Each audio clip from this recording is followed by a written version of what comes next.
হয় আজি বৰ এটা মৰ্মান্তিক ঘটনা হ'ল। আমাৰ গাঁৱৰে দুজন ল'ৰা ক'ৰবাত গৈছিলে, বাইক দি আহি আছে, বাইকত আহি আছে ফ'ৰ লেণ্ডৰ ভিতৰত। এতিয়া তাতে আমচৈ গেটৰ ওচৰত পাৰ্ক আছে যে, পাৰ্কৰ ওচৰতেই মানে হাতীয়ে ৰাস্তা ক্ৰছ কৰি আছে। তেওঁলোক আগত পাই গ'ল, পাই লগে লগে এই দুইজনক মানে আক্ৰমণ কৰিলে। এজন থিতাতে নিহত হ'ল আৰু এজন সংকটজনক অৱস্থাত, হয়তো তেওঁ বাচাটো অসম্ভৱ। আৰু দুজন মানুহক ট্ৰাকত আছিলে, ট্ৰাকত গৈ খুন্দা মাৰি সেই দুজন মানুহক আহত কৰিলে। তেওঁলোকক এতিয়া গুৱাহাটীত ৰেফাৰ কৰা হৈছে। বাকী তিনিজন আহত হৈছে, তেওঁলোক তিনিজনক গুৱাহাটী হস্পিটেলত পঠোৱা হৈছে আৰু এজন স্পট ডেথ হৈছে এই অলপ আগতে। প্ৰায়ে হৈ থাকে, প্ৰায়ে এনেকুৱা ঘটনা। মই দুদিন পাইছোঁ, মই অলপৰ কাৰণে বাচিছোঁ। এই 3 দিন আগত হাইৰোডত মই অলপৰ কাৰণে বাচিছোঁ। এনেকুৱা প্ৰায় ঘটনা হৈয়ে থাকে।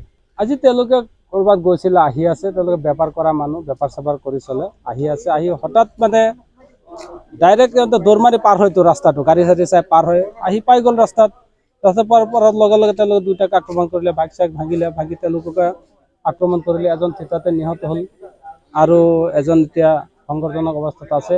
এই বাইক দুটা আক্ৰমণ কৰাৰ লগে লগে পিছফালে ট্ৰাক আহি পালে। যেতিয়া ট্ৰাক আহি পালে, ট্ৰাকক গৈ আক্ৰমণ কৰিলে। ট্ৰাকক আক্ৰমণ কৰি খুন্দিয়াই এই মানুহ দুজনকো মাৰাৰ খুব চেষ্টা কৰিছে। যথেষ্ট উপদ্ৰৱ হৈছে,